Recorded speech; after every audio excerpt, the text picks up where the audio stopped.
المكتب التعاوني للدعوة والإرشاد وتوعية الجاليات بأبها. السلام علیکم ورحمۃ اللہ وبرکاتہ. الحمد للہ رب العالمین والصلاة والسلام علی اشرف الانبیاء والمرسلین نبینا محمد وعلی آلہ وصحبہ اجمعین. اما بعد. محترم سامعین، آج کی اس درس میں میری گفتگو کا موضوع ہے ذکر الہی کی فضیلت. مسلمانوں، یقیناً اللہ رب العزت کا ذکر تقرب الہی اور ان سے محبت کا بہترین ذریعہ ہے، اور اللہ تعالی نے اپنے بندوں کو حکم دیا ہے کہ وہ اسے یاد رکھیں اور اس کا شکر ادا کریں. جیسا کہ اللہ تعالی کا ارشاد ہے، فَاذْكُرُونِي أَذْكُرْكُمْ وَاشْكُرُوا لِي وَلَا تَكْفُرُونَ.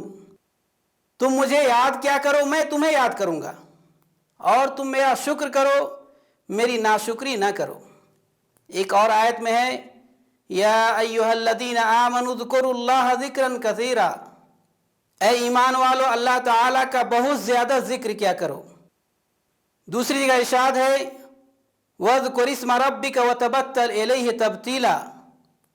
تو اپنے پروردگار کے نام کا ذکر کرو اور ہر طرف سے بے تعلق ہو کر اسی کی طرف متوجہ ہو جاؤ. ان آیت مبارکہ سے معلوم ہوا کہ اللہ تعالیٰ کا ذکر کرنا بہت فضیلت والا عمل ہے. ایک انسان کے لیے اس سے بڑھ کر فرحت و انبساط کا مقام کیا ہوگا کہ اللہ تبارک و تعالیٰ اس کو یاد کریں.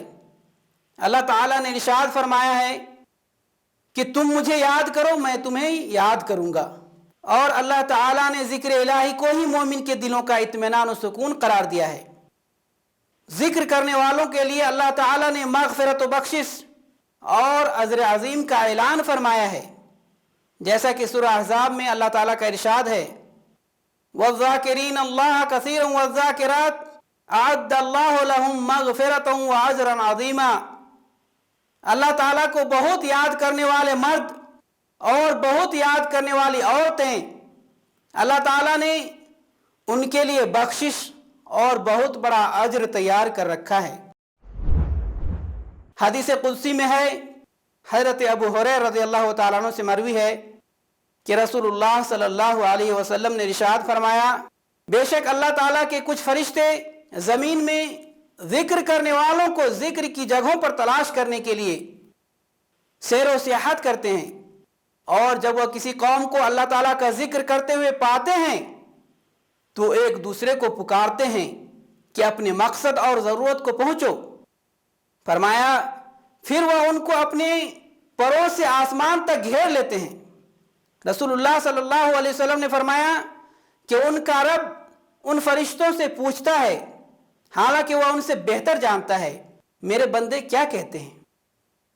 وہ جواب دیتے ہیں کہ وہ تیری تسبیح اور تکبیر بیان کرتے ہیں اور تیری حمد و تمجید کرتے ہیں. اللہ تعالیٰ فرماتے ہیں، کیا انہوں نے مجھے دیکھا ہے؟ فرشتے جواب دیتے، نہیں، انہوں نے آپ کو نہیں دیکھا.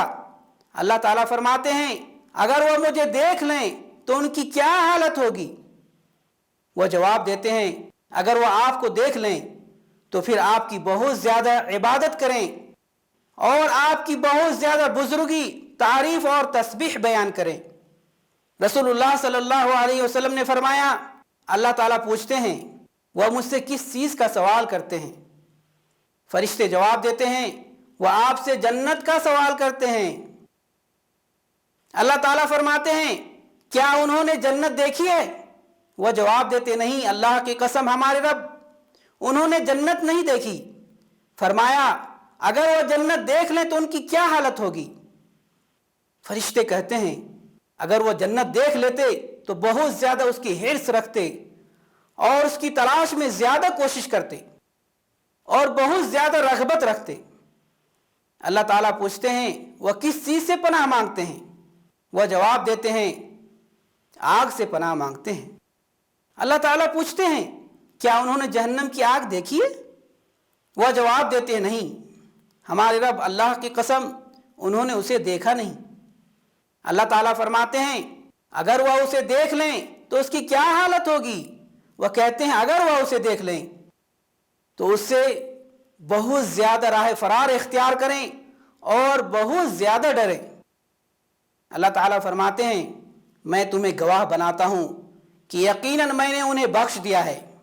رسول اللہ صلی اللہ علیہ وسلم نے فرمایا ان فرشتوں میں سے ایک فرشتہ عرض کرتا ہے فلاں شخص ان میں سے نہیں، وہ تو کسی ضرورت و حاجت کے تحت آیا تھا۔ اللہ تعالیٰ جواب دیتے ہیں یہ ایسے جانشین اور اصحاب مجلس ہیں کہ ان کے ساتھ بیٹھنے والا بدبخت و بے نصیب نہیں رہتا۔ اس حدیث میں اللہ تعالیٰ کے ذکر کی بے مثال فضیلت بیان ہوئی ہے، اور معلوم ہوا کہ اہل ذکر کی مجلس میں بیٹھنا بھی باعث اجر و ثواب ہے۔ ان کے ساتھ اخلاص نیت کے بغیر بھی بیٹھنے والا بدبخت اور بے نصیب نہیں رہتا۔ اسی طرح فرمان نبی صلی اللہ علیہ وسلم ہے کہ تیری زبان ہمیشہ اللہ کے ذکر سے تر رہے۔ رسول اللہ صلی اللہ علیہ وسلم نے ذکر کرنے والے اور نہ ذکر کرنے والے کی مثال زندہ اور مردہ انسان کے ساتھ دی ہے۔ فرمایا مثل الذی یذکر ربہ والذی لا یذکر ربہ مثل الحی والمیت، کہ اس شخص کی مثال جو اللہ تعالیٰ کا ذکر کرتا ہے اور جو اپنے رب کا ذکر نہیں کرتا ایسے ہے جیسے زندہ اور مردہ۔ نیز یہ بھی معلوم ہوا کہ اگر کہیں دینی اجتماع اور مجلس ہو تو اس میں شرکت ضرور کرنی چاہیے، کیونکہ ایسی مجالس میں بیٹھنے والوں کو اللہ تعالیٰ کے مقرر فرشتوں نے گھیر رکھا ہوتا ہے، اور اللہ تعالیٰ مجلس میں شریک لوگوں کو اپنی مغفرت عطا فرماتے ہیں۔ اللہ کی یاد اپنے دل میں بسانے اور اس سے ٹوٹے ہوئے تعلق کو بحال کرنے کا واحد ذریعہ ذکر الہی کی کثرت ہے۔ اللہ تعالیٰ ہم سب کو کثرت سے ذکر کرنے والا بنا دے، آمین۔ وصلی اللہ علی نبینا محمد وعلی آلہ وصحبہ اجمعین۔ ونحمل هم هذه الجاليات بآيات الكتاب البينات بها كم أبصروا سبل النجاة فضجوا بالشهادة ناطقين فضجوا بالشهادة ناطقين